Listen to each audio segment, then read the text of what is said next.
pagi, selamat malam di Indonesia. Terima kasih sudah menonton, menyaksikan channel ini. Boleh Anda skip kalau Anda nggak suka. Tapi bagaimanapun dan siapapun yang berusaha untuk ingin mengerti kebenaran, pastilah dia tidak akan lari dari channel ini. Karena memang sudah banyak yang bertobat, saudara-saudara, untuk datang kepada Tuhan Yesus. Ketika dia paham bahwa kebenaran itu datang dari ampunya kebenaran. Kebenaran itu datang pasti waktunya juga tepat.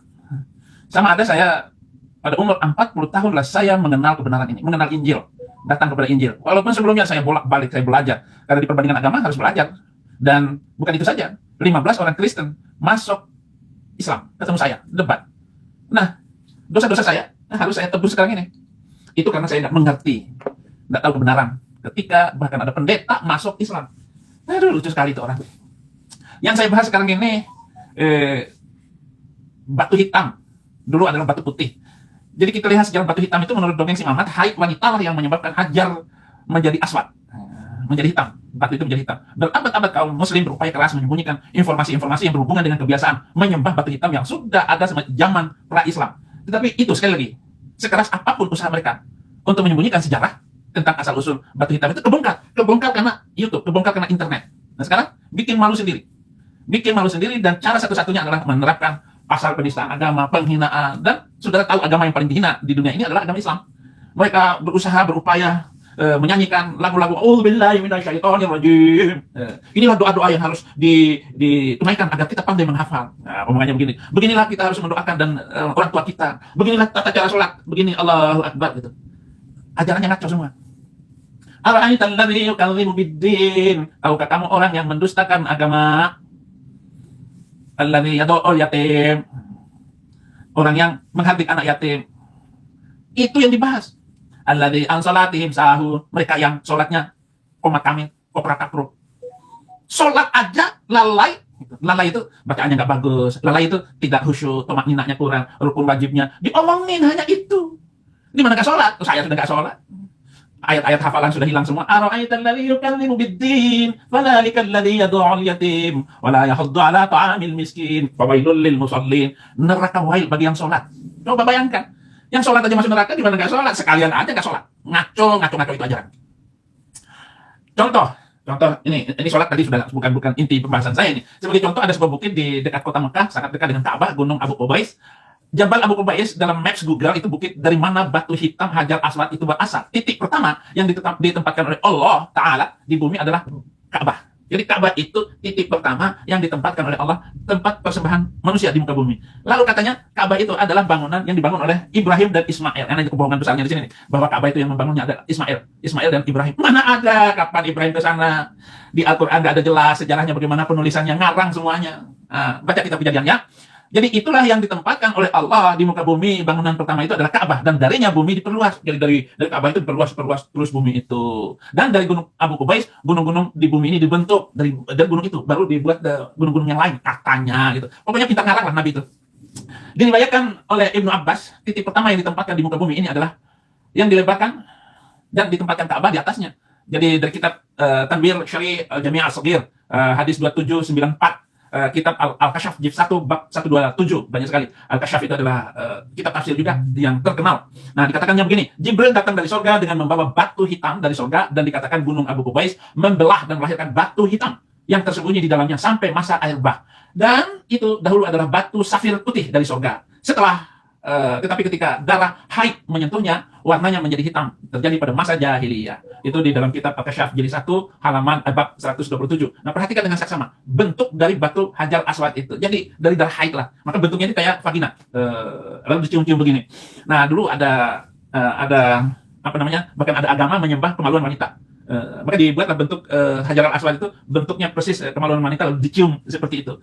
Nah, agama yang menyembah kemaluan wanita itu, jadi di dalam rumah tangga itu, kalau mau pergi kemana, terutama mau pergi jauh, itu suami itu mencium kemaluan istrinya, dan anak-anaknya juga harus mencium kemaluan mama mereka sebagai penghormatan. Dan karena dari sanalah manusia itu dilahirkan. Jadi begitu. Makanya hadis Nabi juga, siapakah yang harus saya taati ya Rasulullah? Ibumu. Siapa lagi? Ibumu. Siapa lagi? Ibumu. Terus siapa lagi? Ya Rasulullah, ayahmu. Jadi ibu 3 kali, bapak baru sekali.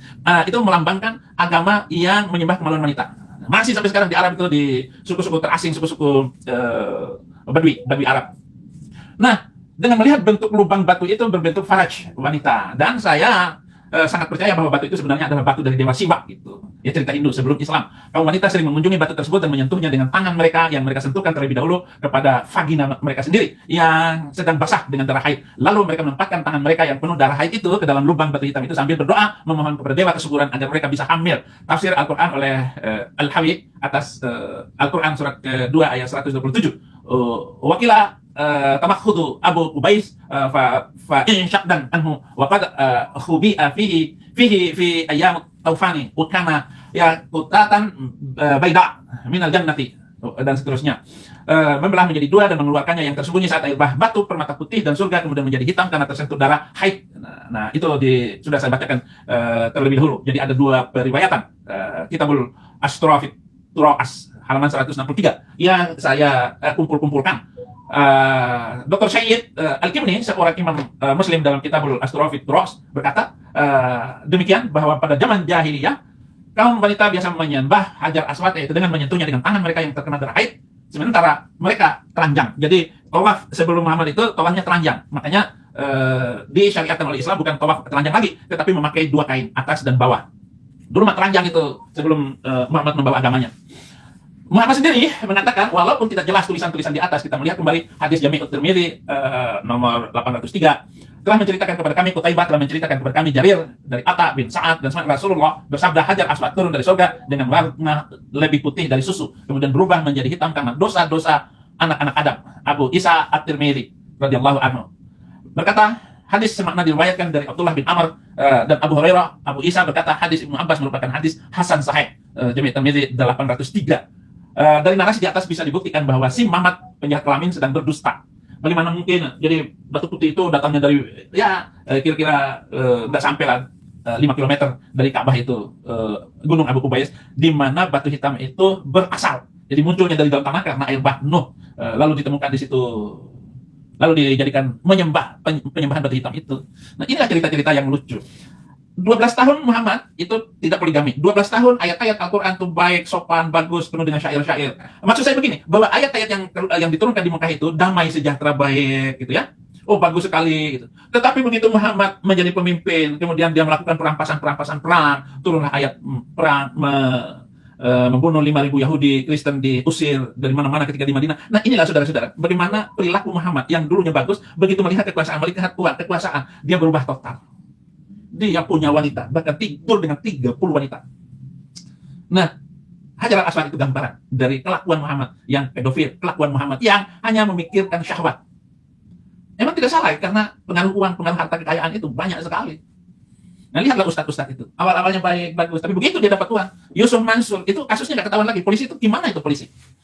Terlalu banyak rampasan perang dari Yusuf Mansur, akhirnya polisi nggak melanjutkan lagi. Itu jahat sekali itu Yusuf Mansur, uang, kasus uang, itu begitu jahatnya. Kasus Anies, nggak pernah ditangkap, nggak pernah diproses. Inilah jahat mereka, persis. Dengan Nabi itu, dia tidak kena hukum, bahkan dia melanggar hukum yang dibuatnya sendiri. 12 tahun dia ada di Mekah, itu bagus dakwahnya, baik. Tetapi begitu sampai di Madinah, berubah total. Karena dia sudah dapat banyak harta rampasan, kekuasaannya makin banyak, tentaranya makin banyak, dia perluas wilayah Madinah itu. Luas sekali. Begitulah model. Persis juga dengan pengikutnya sekarang. Begitu dia mayoritas, gereja ditutup. Tapi coba di Papua, mana berani dia nutup gereja?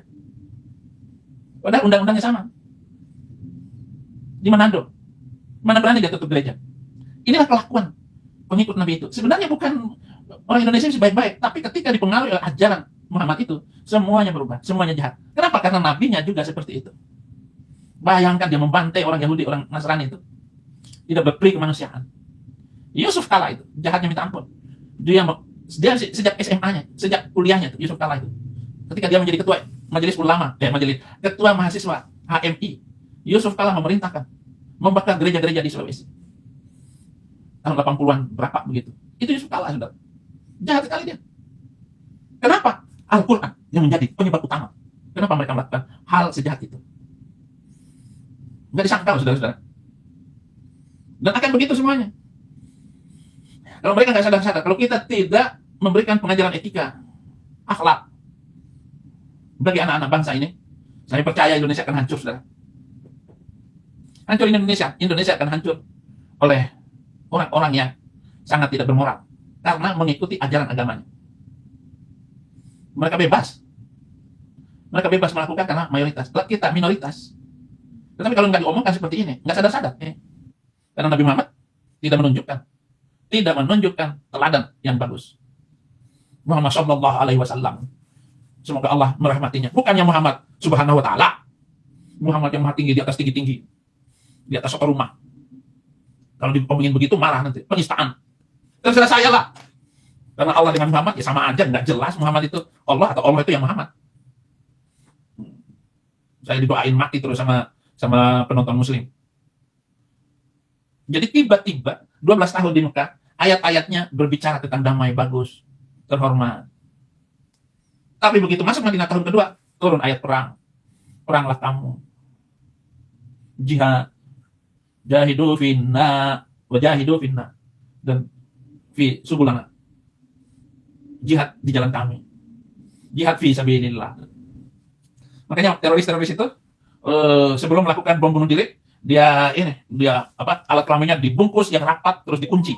Kenapa kamu melakukan itu? Ini ketangkap, ini ada napi yang ketangkap, teroris ketangkap. Ya nanti kalau saya nanti di yaumil kiamah saya mau tidur dengan 72 bidadari, nanti jangan sampai kemaluan saya rusak. Lucu juga lucu. Kenapa dikunci? Ya karena itu sadis pengertian keislaman ini. Tapi saudara-saudara jangan patah semangat, tetap beritakan Injil, tetap setia dan jangan lupa bahagia. Pokoknya pokoknya bongkar Islam aja lah. Tema saya itu banyak sekali untuk menyampaikan keislaman itu. Saya belajar Islam ini bukan supaya saya jelasin. Jangan ada orang Kristen yang masuk Islam, gitu. Nggak penting, belajar ini sudah nggak penting. Nggak penting itu mempelajari Islam itu. Tetapi saya telah mengkhususkan seluruh waktu saya di samping berkhutbah, saya harus jelasin. Dan jangan sampai saudara Kristen sendiri memusuhi saya. Ngapain sih ngomongin agama sono? Kalau sudah masuk Kristen ya sudah, sampaikan Injil saja Abi katanya.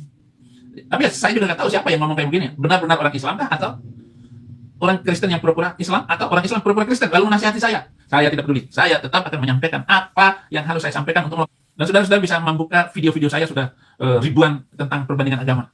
Karena hadis-hadis dan pemahaman keislaman ini banyak hal yang ternyata harus saya singgung. Termasuk surat-surat Makkiyah itu damai, tetapi begitu surat Madaniyah 11 tahun itu kejahatan, jahat semuanya. Ya kelihatannya ada beberapa ayat ya halus, baik, sopan, tetapi sesungguhnya perilaku Muhammad jadi dibuat sedemikian rupa. Masa Nabi Muhammadnya sallallahu ala Muhammad, Allahumma salli ala Muhammad, ya Allah selamatkan Muhammad dan keturunan wa ali dan turunannya. Jadi yang selamat Muhammad dan turunannya. Yang bukan turunan Muhammad yang enggak selamat. Ya orang Indonesia ya doain aja Muhammad kalau Anda mau masuk surga, bacalah selawat Nabi. Ya. Dibohongin. Ayo kita naik ke tanah suci. Tanah suci kakek Allah. Tanahnya tetap aja kotor. Kalau mau ngomong tanah suci, Indonesia adalah tanah suci. Bukan Mekah, bego. Sana air aja susah. Yusuf Kala jangan nipu-nipu lagi emitri agama itu. Hentikan naik haji ke Arab itu. Naik haji kayak ini aja, ke Monas. Keliling Indonesia. Biar uang itu nggak dikasihkan pada Arab. Bangun pendidikan, bangun sarana, bangun peternakan, bangun pertaniannya. Nggak usah buang-buang uang ke Arab. Jual tanah hanya untuk naik haji, hilang. Apa sekarang orang Betawi pada nyesal jual tanah? Nah, sekarang orang Batak yang menguasai tanah di Jakarta, hanya untuk naik haji sekarang nyesal. Anak-anaknya miskin, itu orang Betawi itu. Ya, haleluya. Baik saudara-saudara, itu saja poinnya.